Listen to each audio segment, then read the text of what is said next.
Good morning, everyone. Welcome to our session.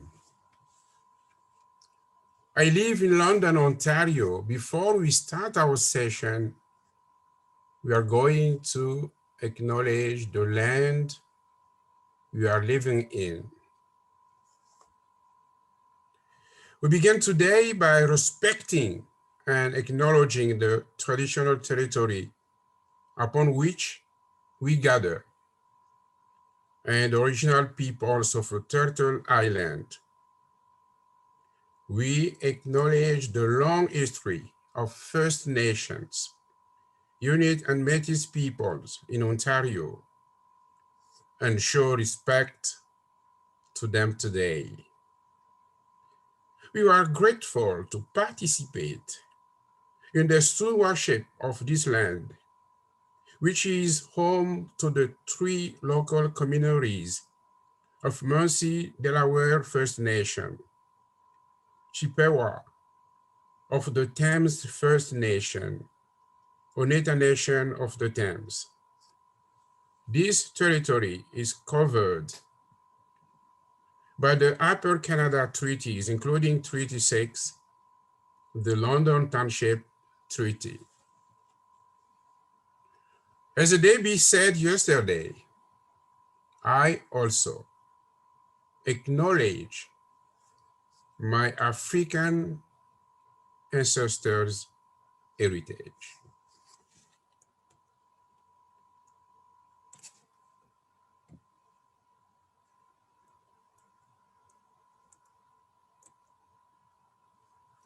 I would like, before we start our session, to thank Okasi for this occasion. It's giving me and all of us. And I thank also all the participants who are joining us. I will try to introduce myself. I'm so perplexed when it comes to talk about myself. Anyway, I'm Dr. Mabaya, or Professor Mabaya, as you wish. I was trained as an electrical engineer. I have a PhD in telecommunications, specialized in fiber optics. I have a long teaching experience, starting in Kinshasa, in the Democratic Republic of Congo. And I, at the faculty, Polytechnic faculty, I'm now the former dean of this faculty. And I got some visiting positions in Italy, in Trieste. Here in Canada, I taught at Humber College and College Boreal. And then I moved to the private sector. I worked for 3M Canada as a senior technical representative. And very recently, I was the executive director of ACFO de London Sarnia. So now I'm retired. I am an author. I write books. I'm ordained permanent deacon at the Diocese of London. I'm very involved in the community activities, and involved also in the education field. So as an introduction, our subject today is the duty of memory. Learn from one's own mistakes. And in French, we can say devoir de mémoire, apprendre de ses propres erreurs. So the duty of memory, sorry, before I go further, just a few comments here. So at the end of the session, you can ask your questions. There is a button there, Q and R. You can just write your question there in the box. I will read and respond. And Also, the presentation, the text is available in French and English. You can get them through Okasi. So what I was saying, the duty of memory and learning from one's own mistakes. Call from 1905288. These two are not slogans, but they are pieces of stone to build a building with 4 pillars. So the 4 pillars are learning, development, success, and future. So the aim of this presentation is to succeed in building a successful and solid future, both as individual or as community. And so we need to embrace the past in all its dimensions. We take from the past different elements, positive and negative. So, and then we can see what we have to improve in various manners.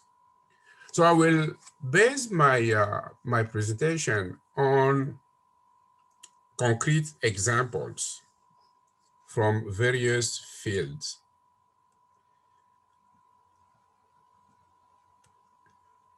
And talking about duty of memory, which some people call duty to remember or duty of remembrance. 3 of them will be used here as one. What duty of memory is not? It is not a revengeful approach. It is not an attempt to harm or destabilize. It's not even less a frenetic race for guilt. And so, what is it though? It is a set of educational tools for individuals or collective success. In our lives, we use many expressions. One of them is waking up to jump better. Waking up to jump better is first taking a step back, glancing beyond you, taking a break, and preparing to take a decisive momentum in order to succeed. The other expression we use in our lives is learn from your own mistakes. Here, mistakes are a thing of the past. On the other hand, the term learning is in the domain of the present. Upon that domain, we are called to prepare our future, while knowing that no one can knit or change the past, to embellish or deteriorate, except someone who wants to change the past. That will be by the way of falsification or cheating. So the other expression we use, never again. We use this expression after a judgment brought to the place of unfortunate event, which requires rectification, thus putting a cause on its resurgence. In this context, the present behaves as a necessary and an important springboard springboard to rectify errors in order to prepare for a better future. And the example I give here is the example of World War II and various crimes and a genocide in the world. The other expression we use is the past prepares for the future. As said before, if the past was a mistake, we correct it for a better future. Likewise, if the past has been a success, we can draw lessons for a better future. So to be more precise, I'm gonna support these thoughts, these four expressions, by using concrete examples. And those examples will be used on the political level, on the cultural and social levels, on the historical level, on the economical level, and so on the political level, we can use many subjects. So for this presentation, I will take two subjects. The first one will be the slave trade. How can we use the duty of memory according to the slave trade? That's one of the political examples I'm gonna use.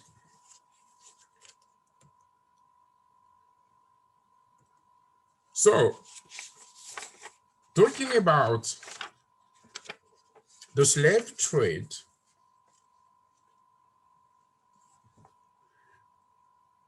the question is, what do we think about now, today, about the slave trade?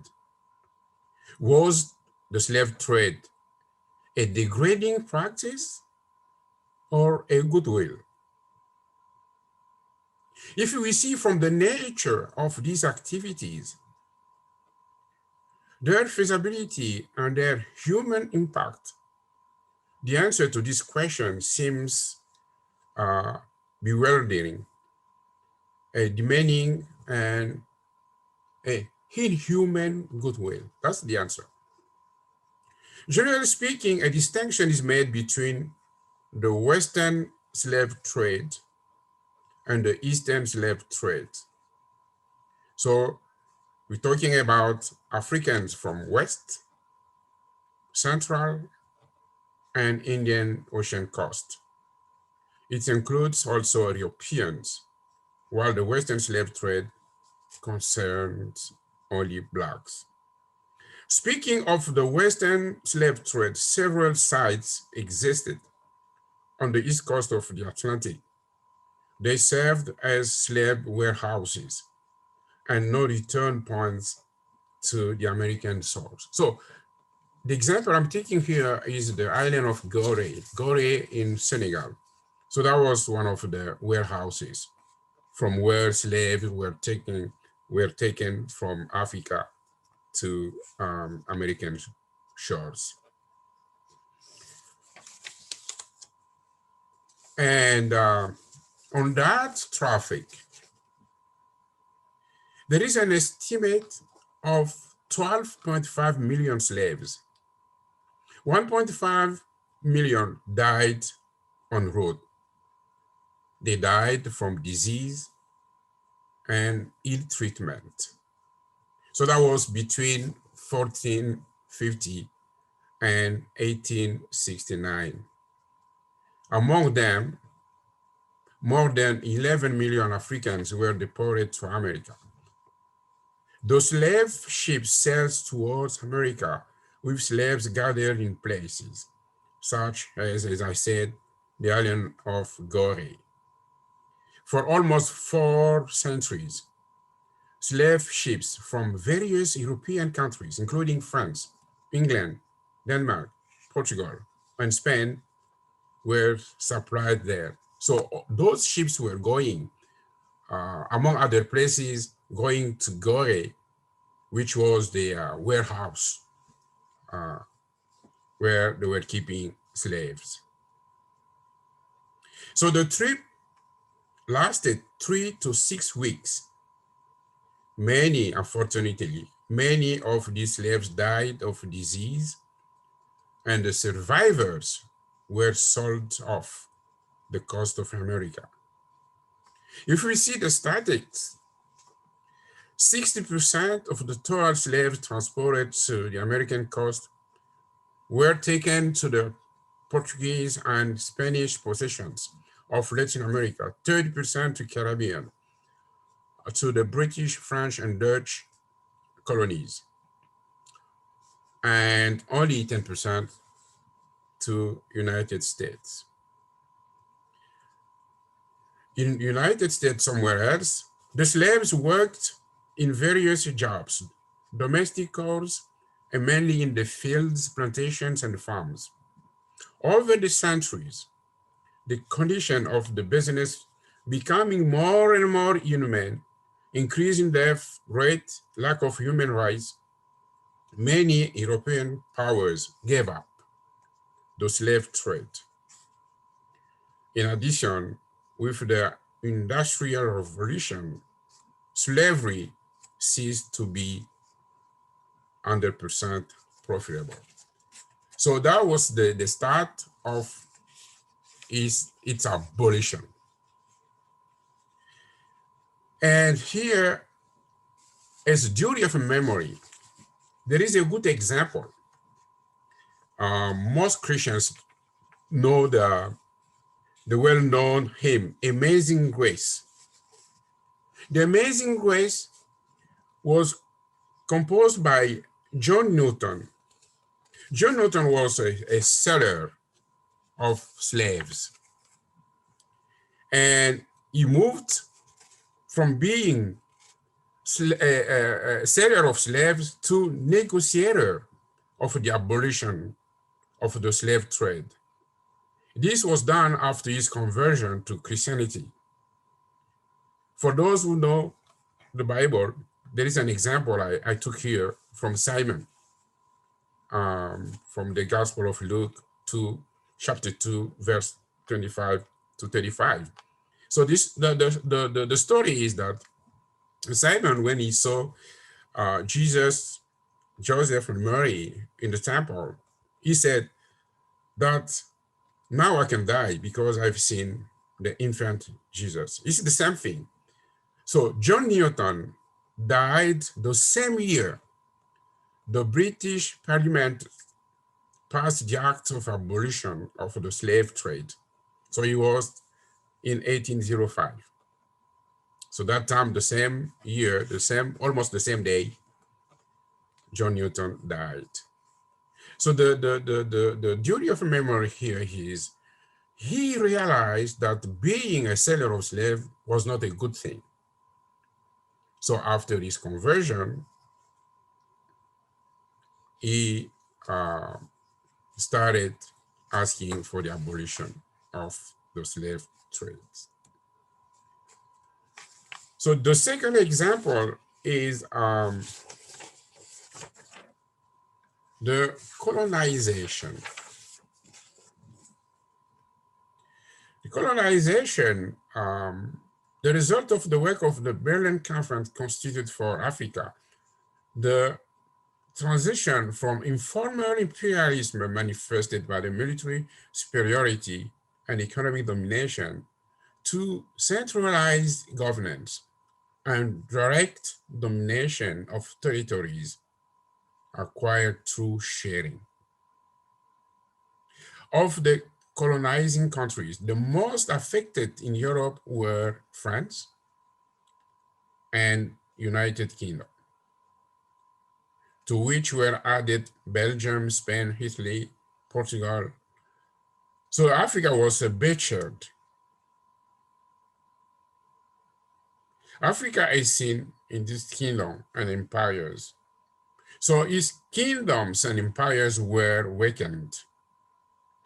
if not wiped out. Tribes and clans being spread over 2 or 3 new countries or different territories. Civilizations and cultures have paid the price. So it looks like a second slavery in Africa sold itself. Colonization works on the ashes of the slave trade without crossing the borders of the entities drawn by the works of Berlin. And as the jury of memory, this practice was abolished. During colonization, a myth developed around the white man in the black countries. This is the start how the colonization was ended.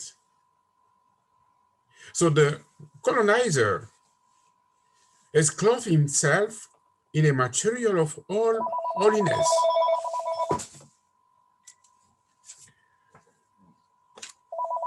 So being a man of integrity, just, civilized, respectful of the law.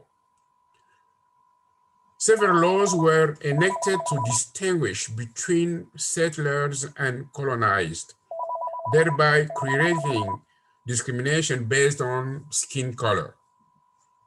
One will easily remember the Code Noir. Code Noir was a collection of some 60 articles promulgated in 1685 during the reign of the King Louis XIV. It's a French king.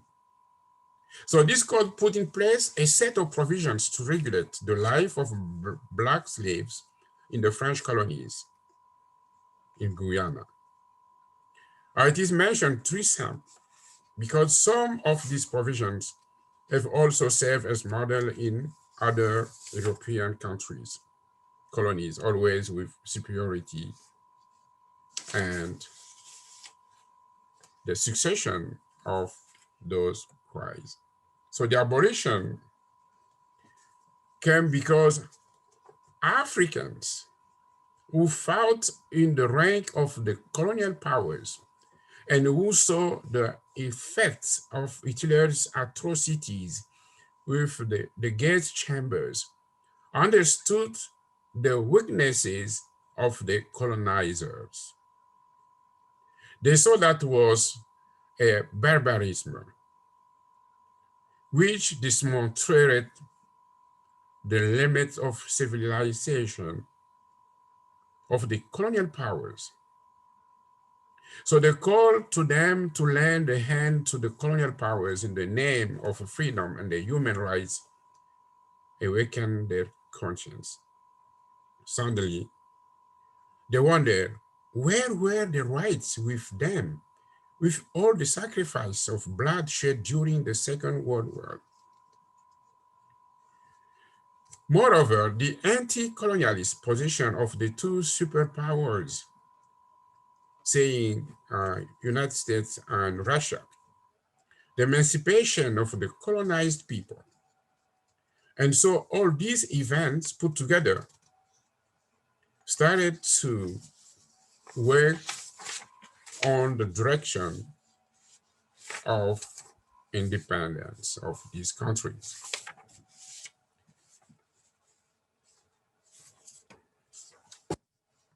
So as duty of memory, always on political levels, we know that there were empires and kingdoms in Africa. So the pre-colonial was structured and managed according to the habits and customs of its inhabitants. So in Africa, there were empires and kingdoms before the colonizers came. So there are many books, documents, and articles which provide enough details on different empires and kingdoms. that have existed in Africa. So before its partition into states by foreign powers, the African continent experienced all kinds of influences and mode of management. There were empires and kingdoms. There was the Iron Age in North Africa, Egypt. In the year 900 BC, we can cite the land of Punt, and also in the Horn of Africa and North Africa. There were medieval Islamic Saifa between the 8th and 13th centuries. I can cite the kingdoms of Sahel, the Ethiopian Empire, whose existence extends from the 12th to the 20th century. There were many, many, many empires. The kingdom of West Africa, the kingdom of Central and Southern Africa, like the Congo Kingdom and the Mupata Empire. What then of Empire of Mali, the Kingdom of Benin, and the other those cultures and civilizations? As a duty of a memory, we should remember that in Africa, there were cultures and civilizations. Again, there are many books talking about them. So the existence of prehistoric cultures and civilizations in Africa.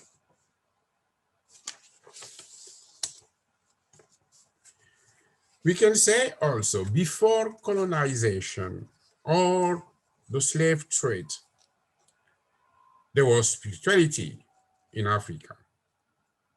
And that spirituality had its impact on the lives of African populations. As a duty of memory, we might say that the modern face of Africa should in no way be made up with a powder relegating to oblivion the 1,000-year-old heritage, both cultural and civilizational, of peoples whose fate and history have been altered.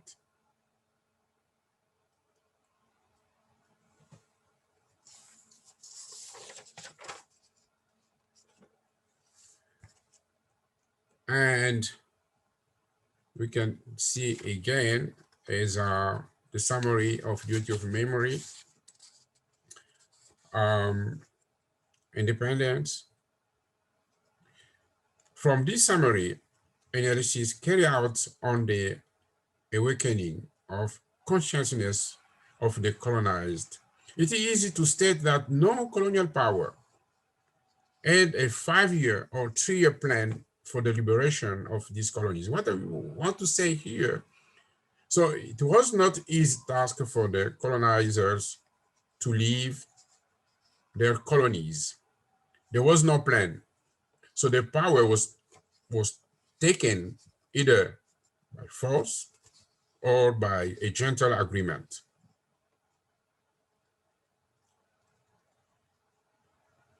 So in that way, we might say that people were not prepared to take their own responsibilities. There is no need to demonstrate that 60 years or more after the said independence, all African countries, with a few exceptions and to varying degrees, are still floundering, or better still, on the runway. So there are many political crises. Human rights are not respected. There is poverty, the training of a school. So conditions are not good. The corruption is very high. So a serious question to be examined, and whose causes remain multiple, both internal and external burdens contribute to this. There is an absence of leadership and patriotic nationalism, coupled with mismanagement. All those things are seen in Africa. So that is the summary of the example we took on the political level. So there is no inevitability. Africa will become the continent of the future.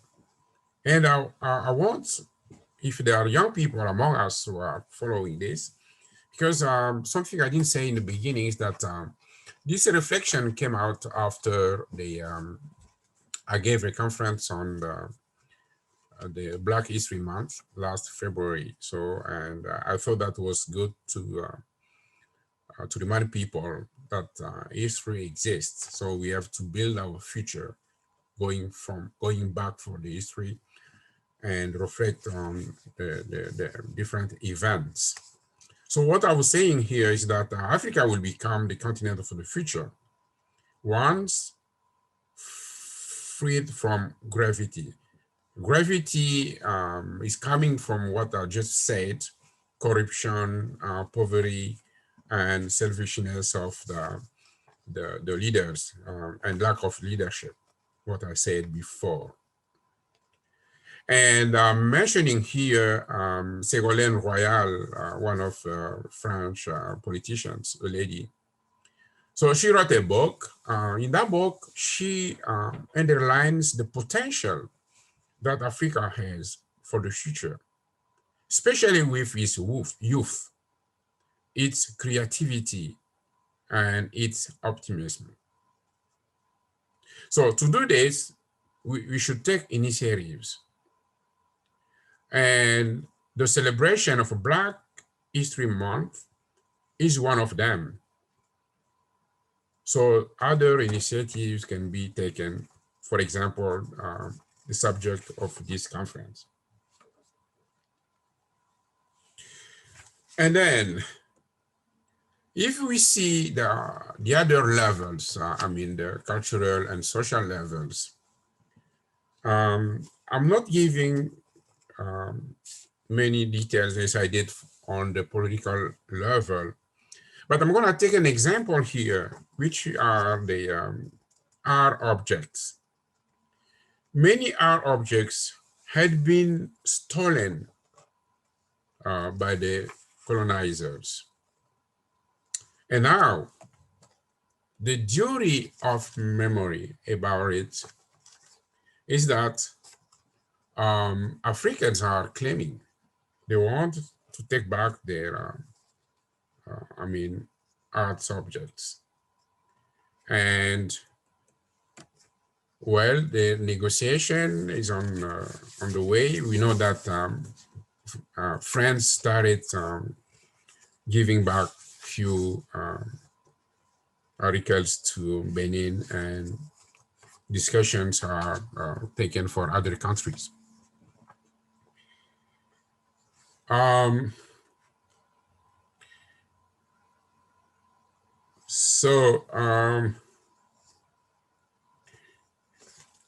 Now on the there is claim, restitution, and anti-racism movements all over the world now. On historical level, there is a lot to say, so we don't have much time. There are many books on the colonial past that help set the record straight.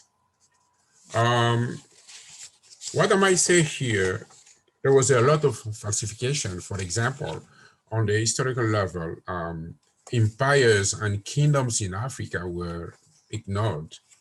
I just show you that there were empires and kingdoms before the slave trade, before colonization. So they were, and many books are not talking about them. So there was kind of falsification. And so the duty of memory is that we need to visit again the history of Africa or other countries, and to see what we can take from there and build the future. On economical level, there is a lot also to say. What I would like to mention here, there has been and still exploitation of resources to the detriment of indigenous populations, resulting in the enrichment of rich nations and impoverishment of colonized nations. So we see a lot of poverty. So the blame is not only on the people who are coming, but the blame is also on the colonized themselves, because some people, some leaders, just like leadership, they are selfish.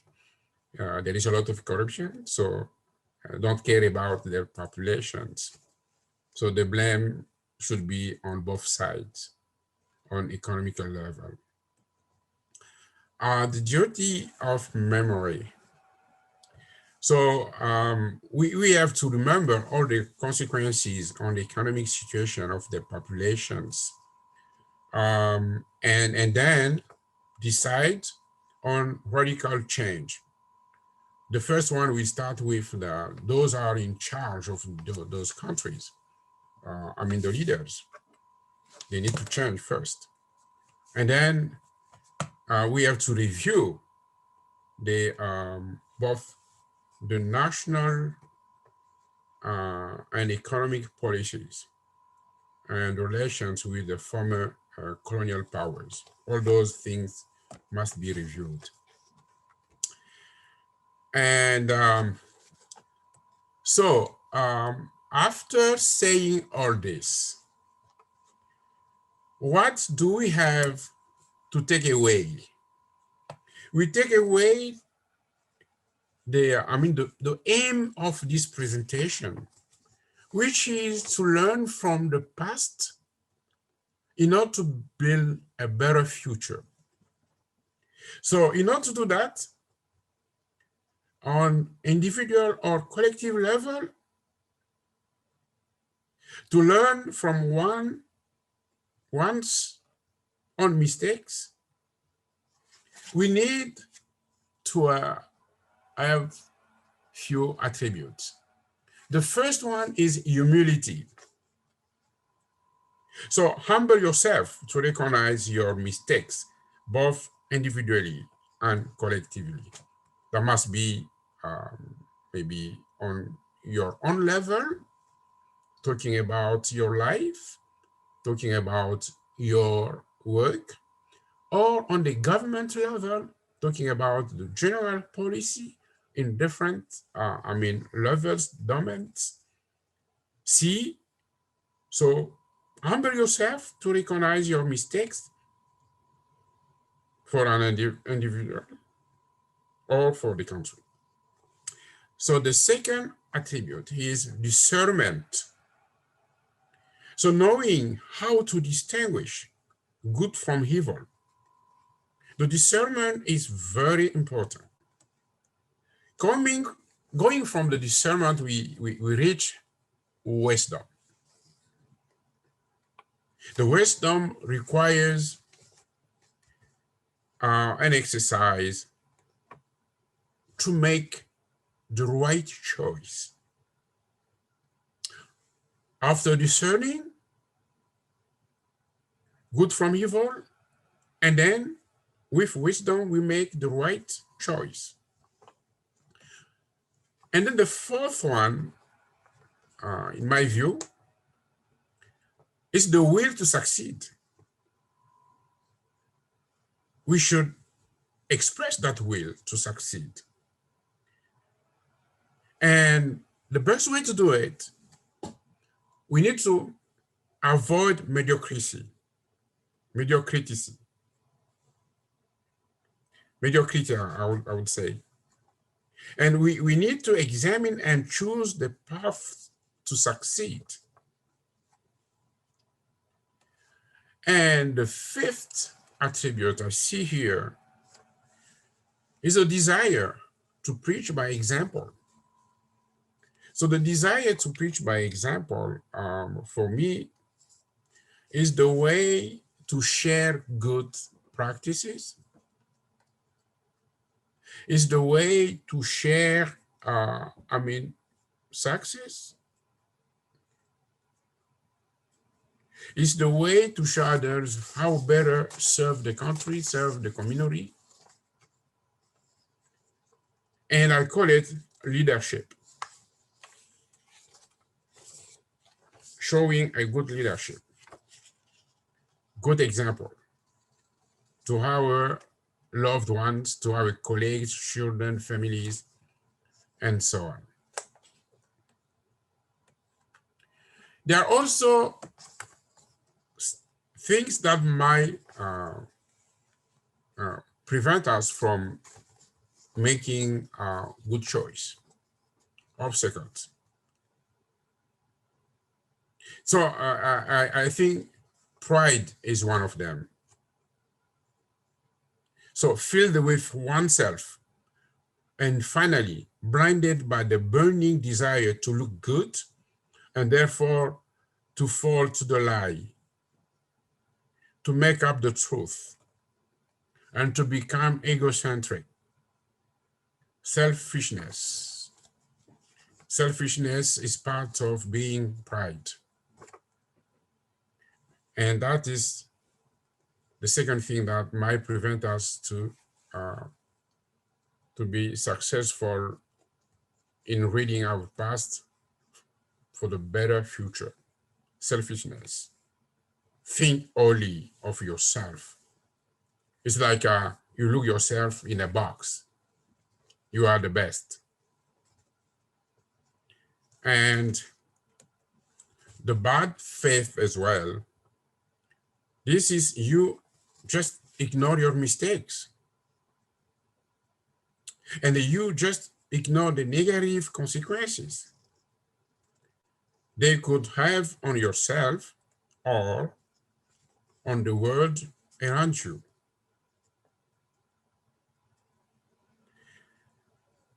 So, with this approach, it is quite clear that the theory of memory, as I said in the beginning, is not a revengeful approach or an attempt to harm or destabilize, or even less, a frantic race for good.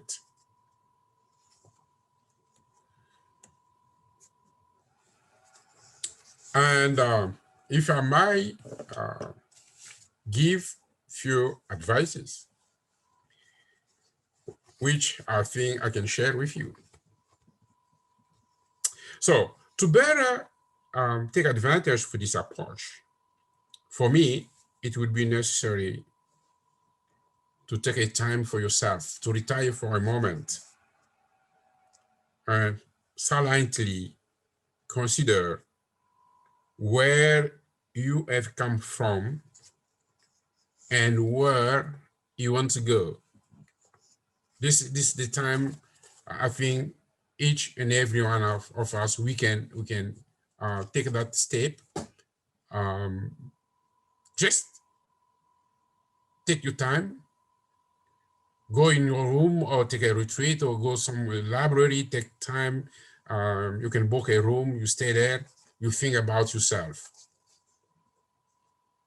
your past, your failure, your success, and see how you can manage your future. The other thing I would like to say here,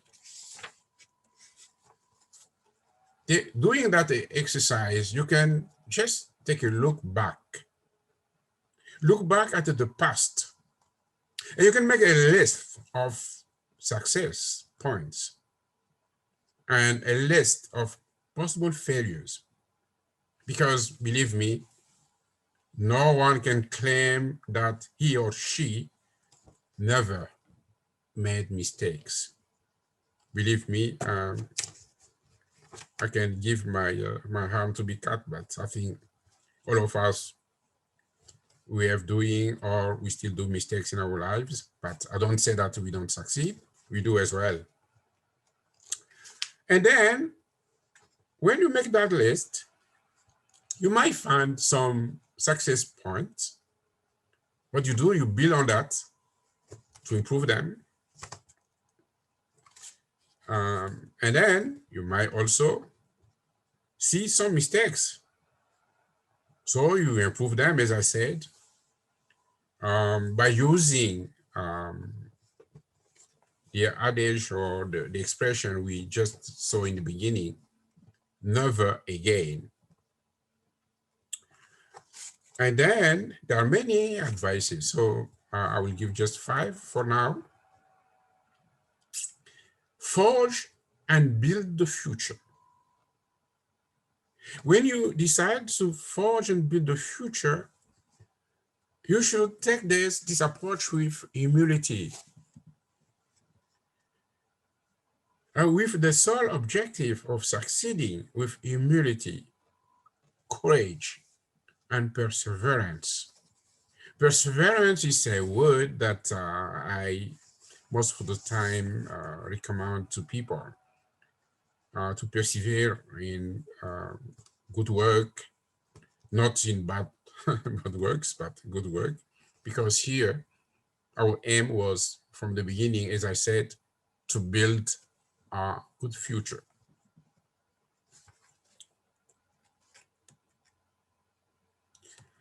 And there is just a phrase here I wrote just to summarize the few advices I just gave you. I said for your own advantage, you can take your life or work as an example to build your tower of duty of memory.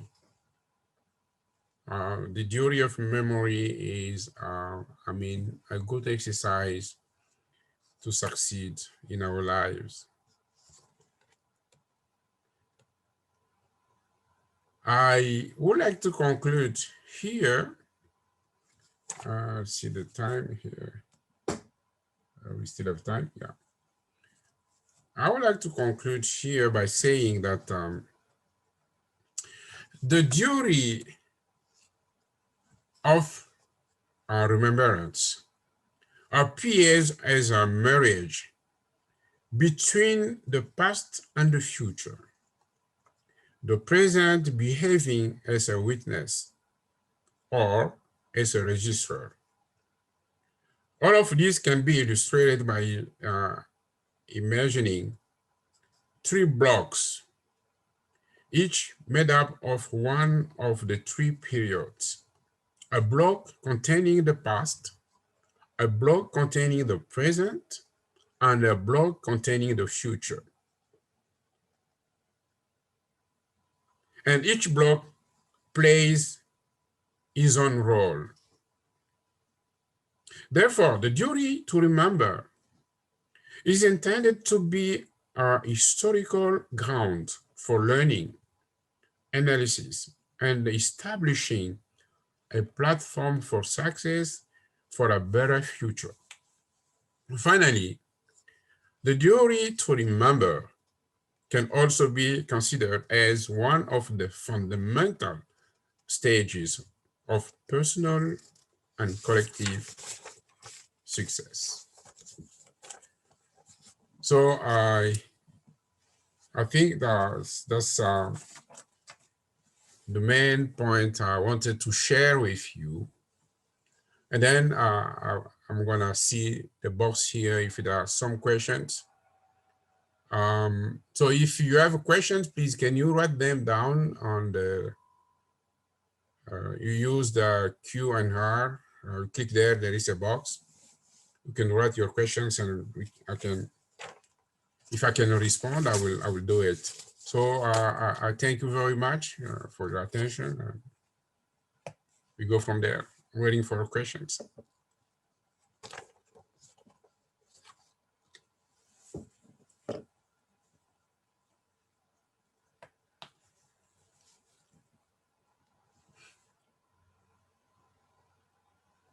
See the chat here. Okay. Chat here.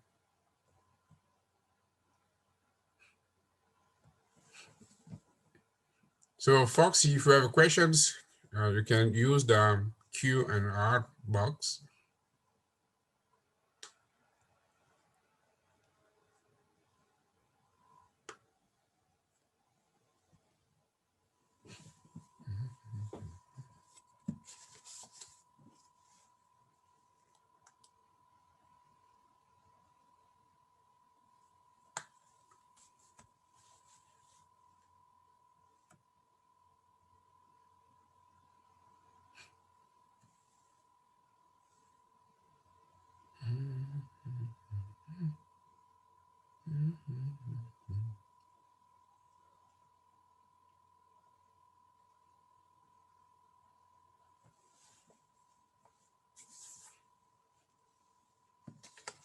So this presentation is available in French and English.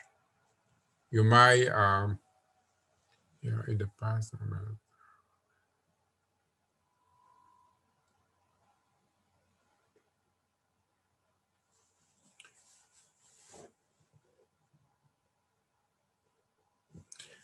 Okay, there is a question here.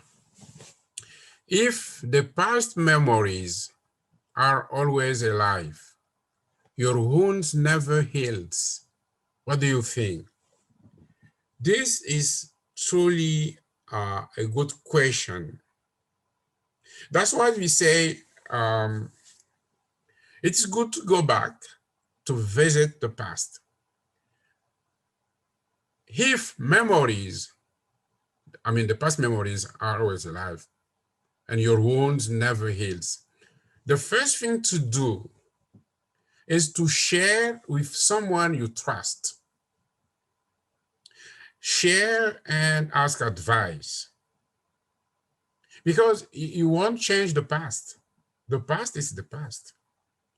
And now it is like what we are seeing now, this pandemic.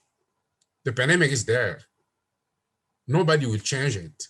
But now we have to look for good solutions to kick out, to finish with this pandemic. And as you see, people, researchers, labs, pharmacies are working to find both the vaccine and the right medication. So on individual level, always, it is very, I agree with this question, it's very hard to heal wounds. It's very hard, but there's a way to do it. Ask advice. There are many services that may help depending on the field. The wound might come from, say, the death of a loved one.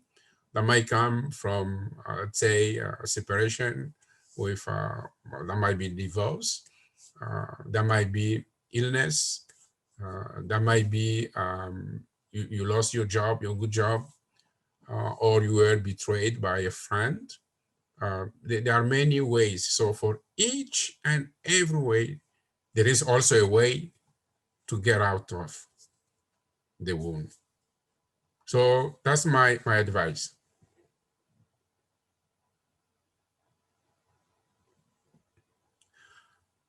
Okay, there is a question here in French. I'm going to read it. Bonjour et merci pour votre présentation. Vous avez donné l'exemple de la restauration d'œuvres d'art par la France. Quelle autre action les anciens États colonialisateurs peuvent être, selon vous, utiles et nécessaires dans le cadre du devoir de mémoire? The question is that I talked about the restitution of arts objects. So the question is there another field where the colonizers can help? Talking about this subject of the theory of memory. Oh yes, there are many fields. There are many fields. I think one of the things I'm struggling with is the lack of leadership in Africa, the lack of patriotism in Africa. Uh, so one of the things I would like to suggest is to ask them to stop um, saying, taking the African leaders as a hostage, putting them in the box, giving them money, and let's say try to encourage corruption. That's the first thing. And then the second one, what they can do is just to work on win-win situation. So we need them, they need us. I'm talking as African background. I'm Canadian, so Africans background, because the question is about colonizers. So there are many ways they can help, they can seize, and the win-win agreement is the best. Thank you for your question. Merci pour votre question. C'est un peu ça. Je voulais aussi faire cette présentation en français, mais malheureusement, il n'y avait pas d'interprète. Il y avait un groupe d'interprètes qu'on a mis à une autre session. Et donc, cette présentation, il y a des documents en français aussi, documents en anglais. Et c'est essentiellement en français le livre que j'avais écrit lors de le mois de l'histoire des Noirs sur la Gorée, Ouvre-moi tes portes, qui est sur Amazon. Et la traduction anglaise va être bientôt sur Amazon. So what I was saying is that basically this topic came from the presentation I made. I think I mentioned it during the Black History Month. So there is a book I wrote in French, Gorée, Ouvre-moi tes portes, but the English version will be ready around mid-November. So the title would be Gorée, Open Your Doors to Me. Merci encore pour votre question. If you have other questions, yeah.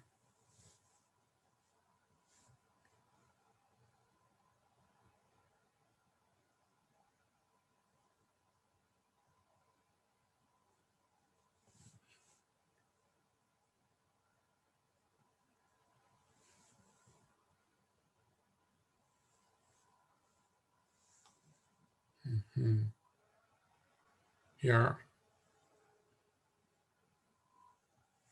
The other thing I would like to suggest is also to share memories with the young people, to teach them, to remind them. Most of the time, the children, they just ask questions to the parents or grandparents for asking their parents, how did you meet, for example? That's a good start. Yeah, so sharing, as Effort said, sharing is a great remedy. I agree.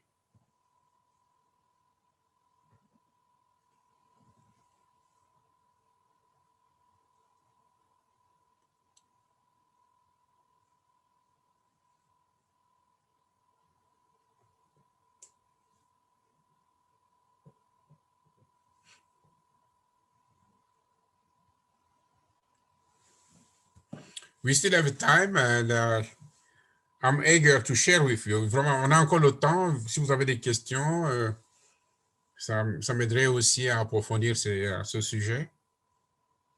That will help me to deepen this subject. If you have questions, I'm eager to learn more from you as well. You might have examples you can give and share with this audience here.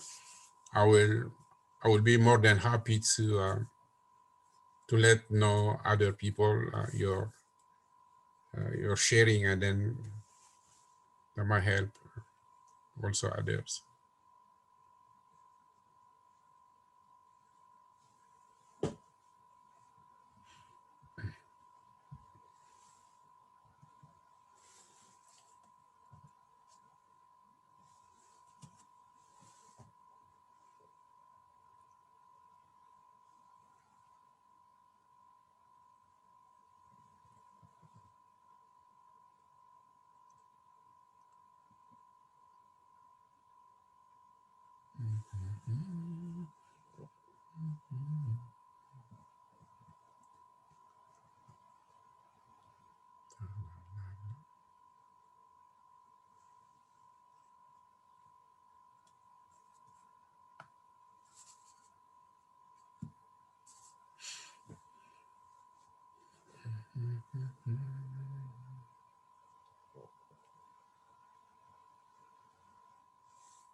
So there is another question here. I'm going to read it.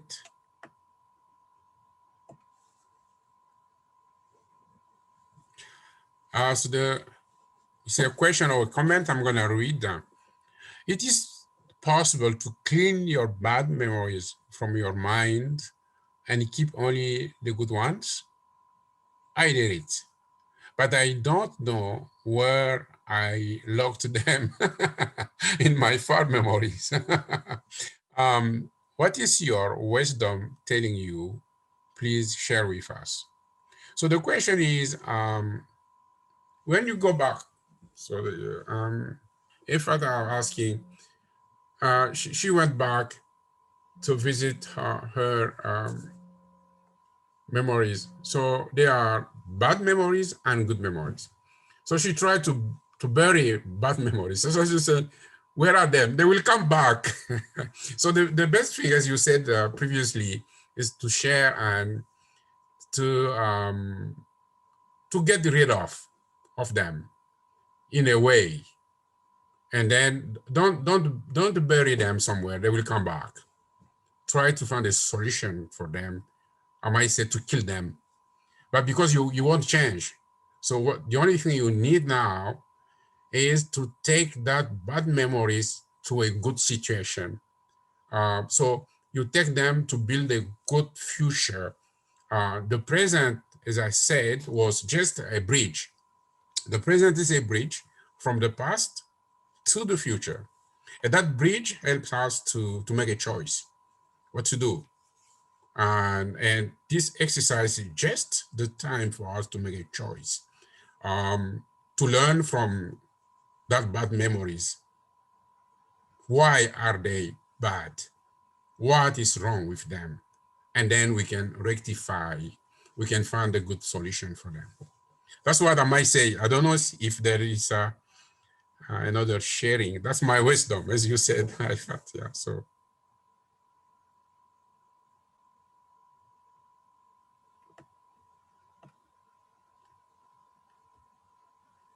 What?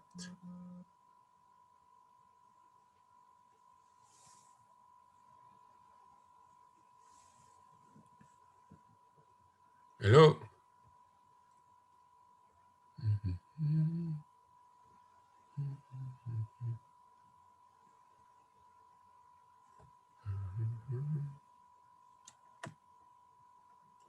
So I'm still waiting for your questions.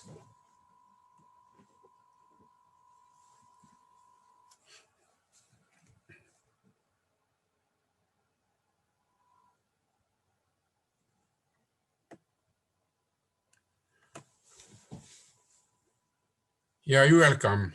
In fact, you're welcome. Very welcome.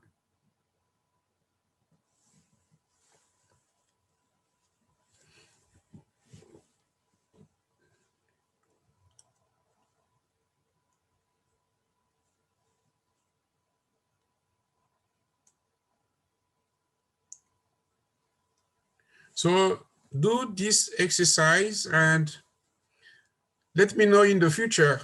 You can share with myself or other people what you learned from the past. How did you digest the past, and how did you build the future from that experience?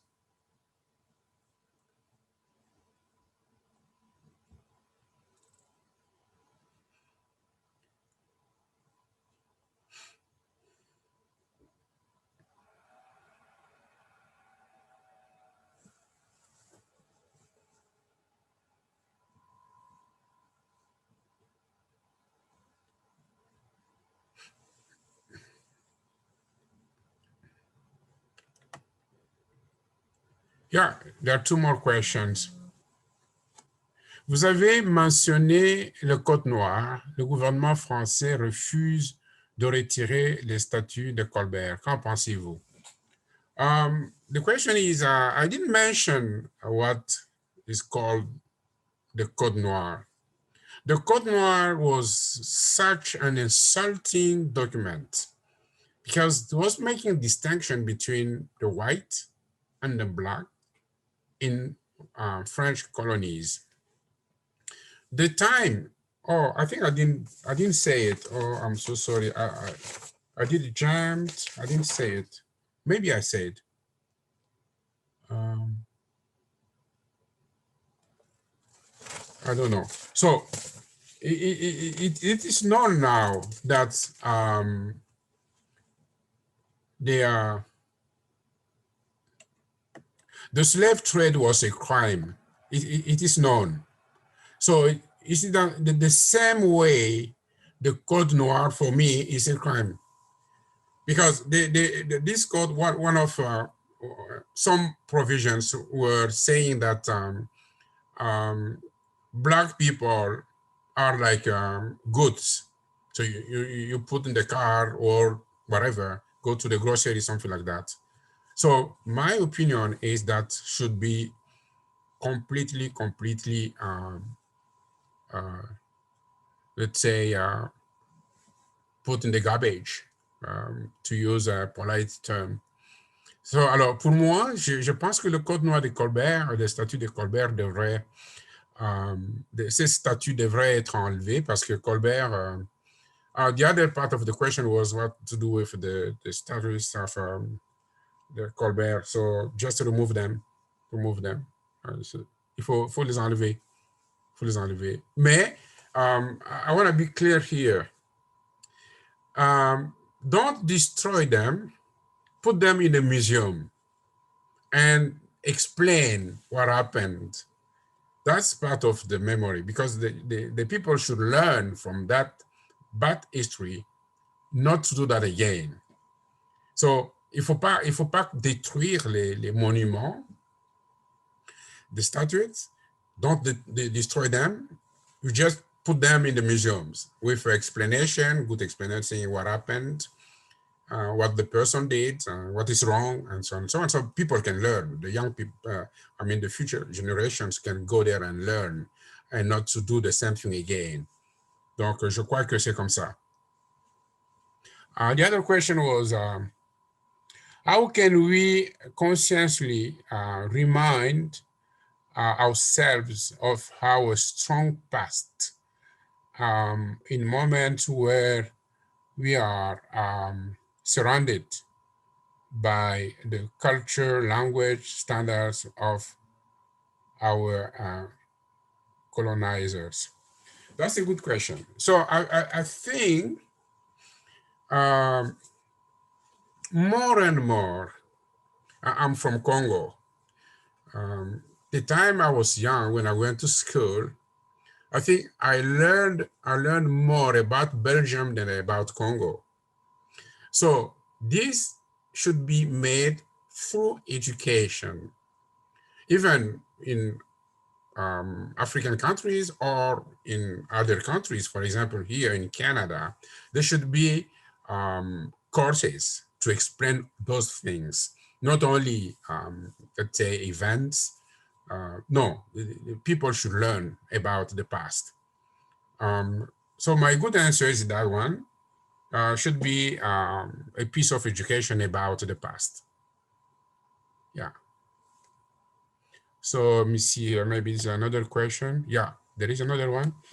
Thank you for your presentation. It seems that when it comes to an individual, it's easier to make decisions as to your own memories. But who should be making decisions,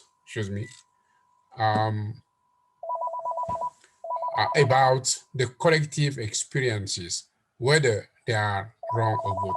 Another good questions, because I think when they talk about, let's say, racism, saying that the racism exists, doesn't exist. Some politicians, they do that to, to make up their mind or their bad objectives.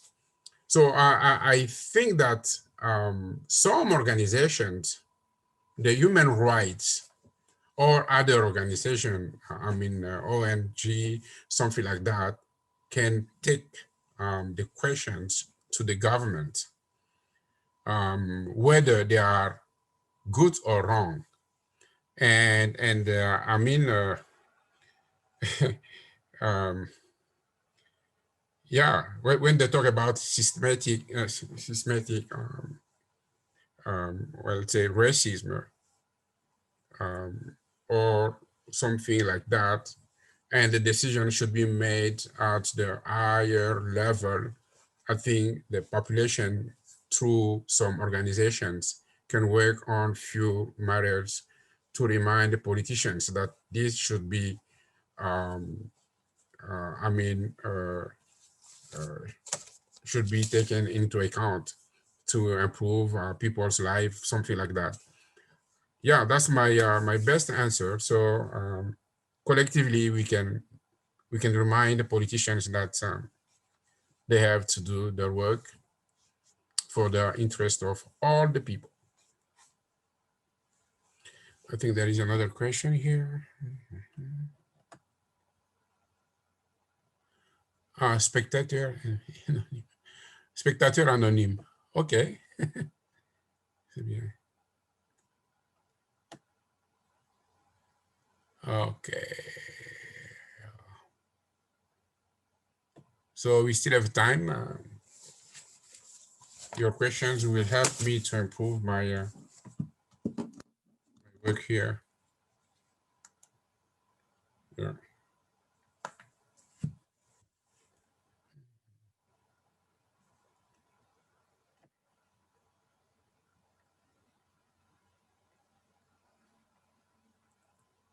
Spectateur anonyme.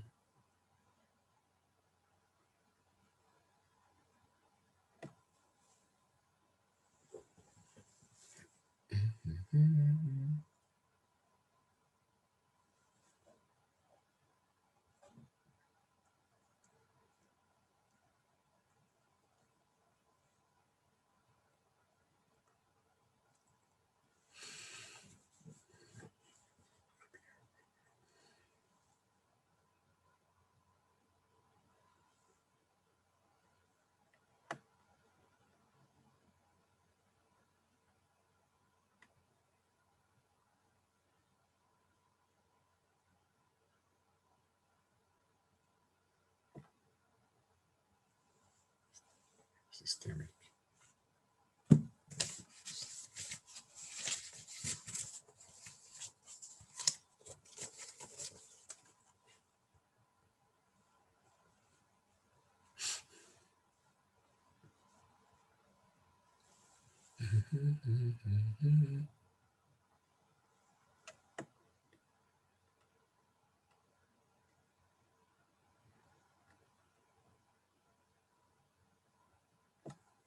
I think there is another question. Let me see here. Yeah. Oh, there are two questions. So, are there any specific images you remind yourself of when you are feeling discouraged about things like white supremacy, like a positive reminder to yourself? So that's a good question, because the question is for myself. My experience different, because from my youth, I grew up with different races, white, black, and so on and so on. So, and surely when I see someone trying to express any kind of supremacy, I just laugh and I treat the person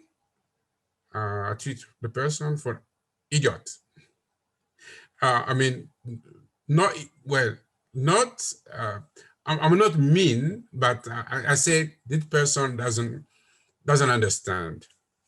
That's my own experience. But in total, I think that we are all human beings and we should respect each other, recognize our strengths, our weaknesses, and understand that we are all human beings. I'm a Christian, so I understand that when God created us, all of us, he didn't make any distinction. So we are all human beings. That's my answer, personal experience. So the other question is, how can one make, making peace with the past and build the future from the experience when that past is still present? The same question we got. For example, coming from a war, yeah, from country while the war is still active in your home country. Yeah, yeah, yeah. Yeah, so because the main subject here is the war. The war is it's a bad thing. It's a, nobody likes to see people dying and people, I mean, houses destroyed, economy destroyed. And that's what I gave the example of uh, Second World War with atrocities Africans saw when they went to help. I mean, European countries, other or European countries, they were just, I mean, astonished seeing how a human being can kill another one with the gas chambers, something like that. So we should preach for peace. That memory will stay for maybe a long time. As I said, the remedy is to share, and if you can find a way to help for peace, uh, a way to advocate for peace, just do it. And that's the only thing I can say so far. So it's not an easy situation. It's just being coming from a country where there is war. There's still the war is going on. It's not easy. It's not easy. Yeah, I agree. It's not easy. Thank you for asking that question. It's so emotional. So I see. Okay, another question here.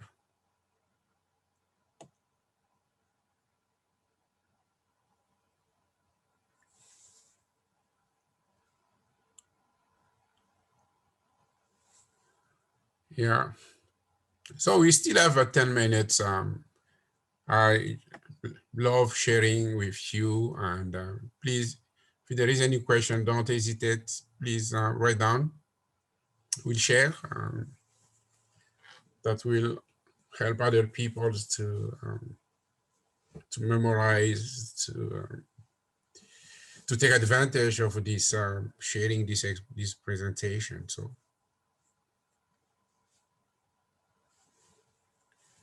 yeah, there's another question here. I can see. Yeah, there's a question.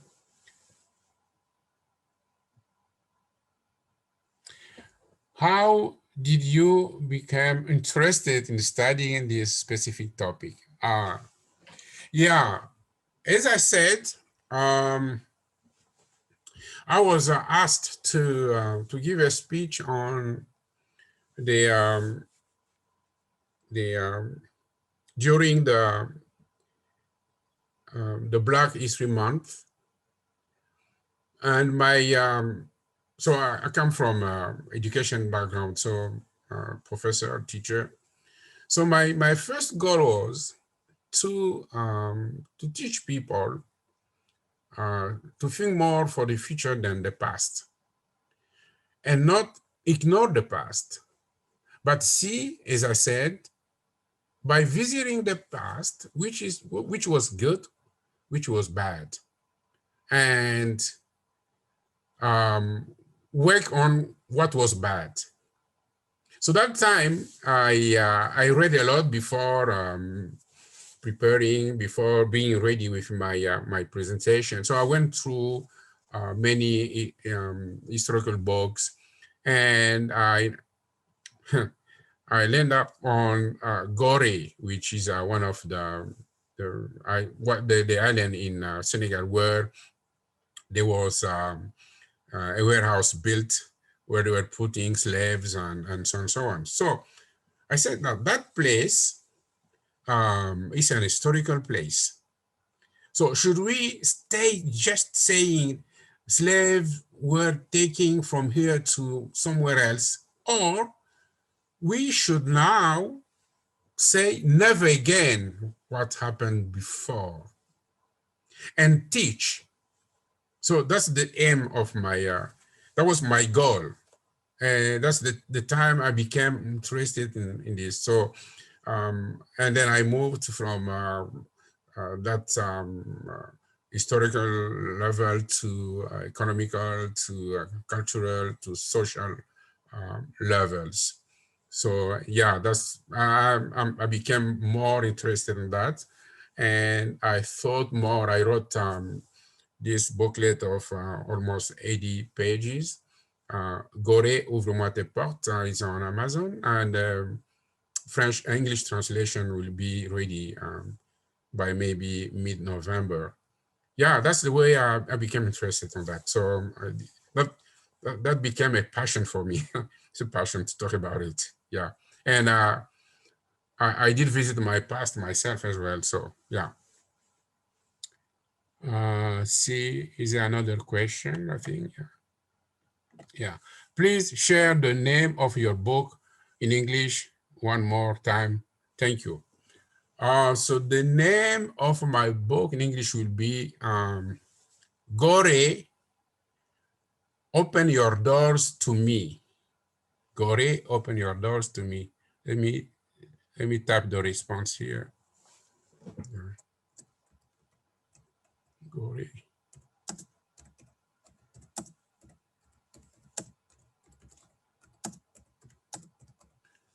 Yeah, so that will be ready uh, uh, sometime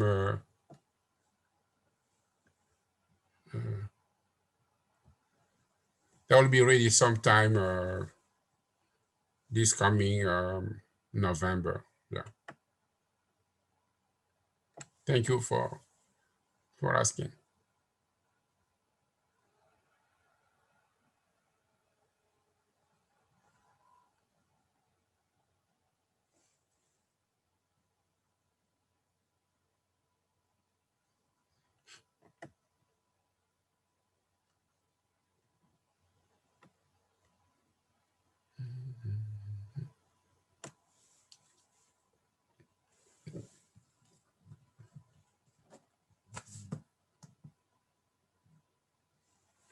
We still have 5 minutes, so I need feedback from you guys.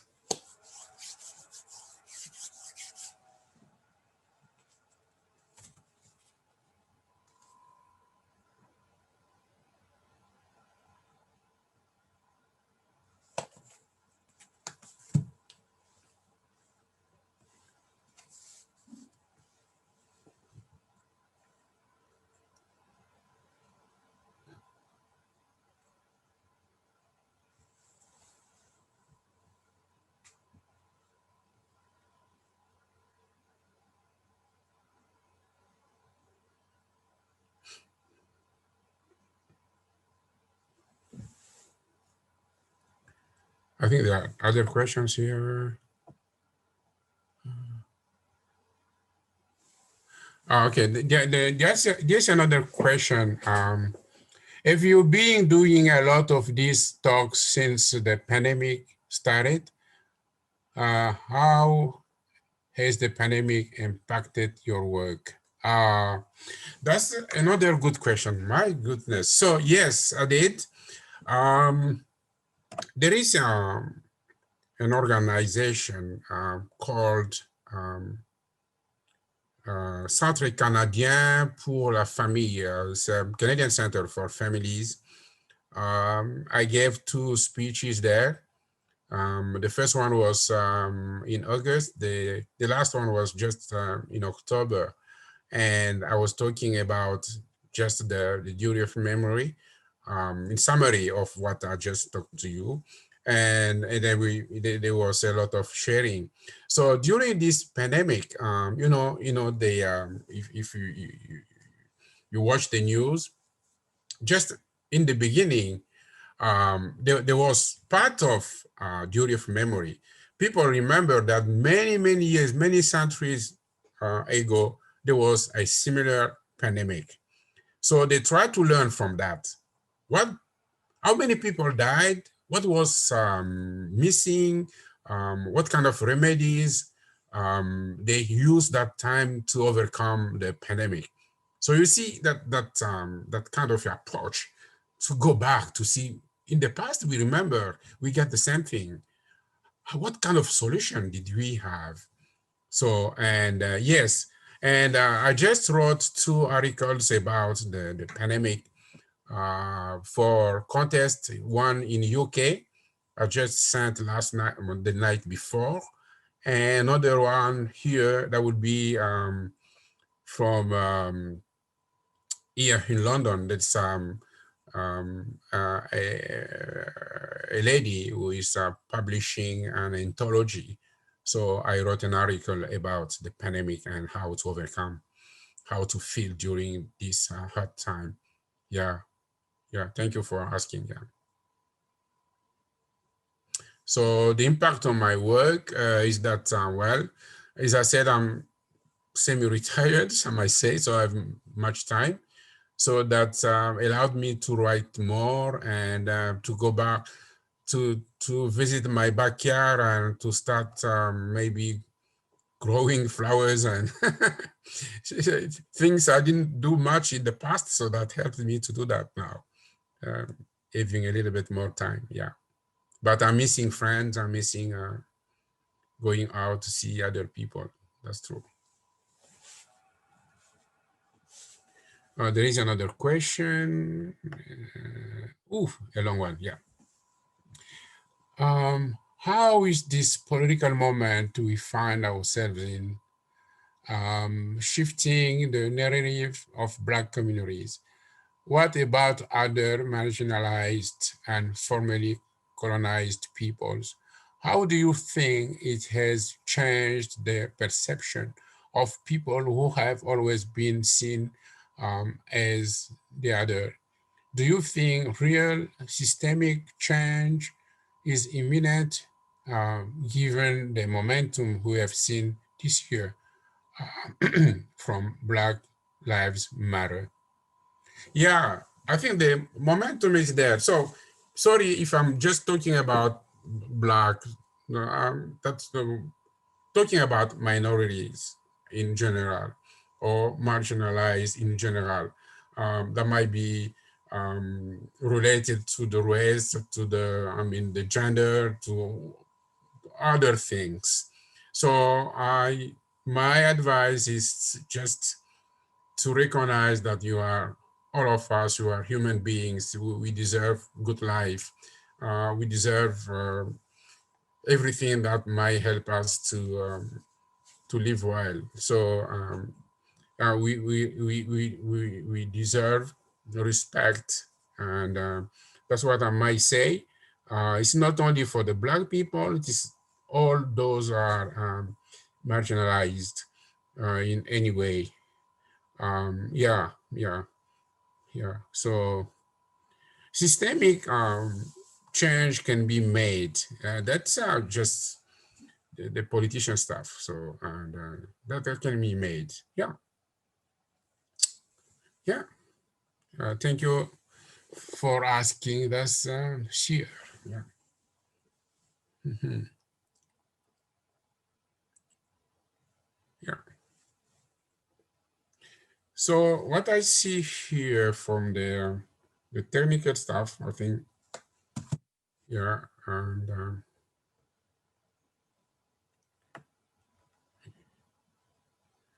they told me that we had 2 minutes left. I think.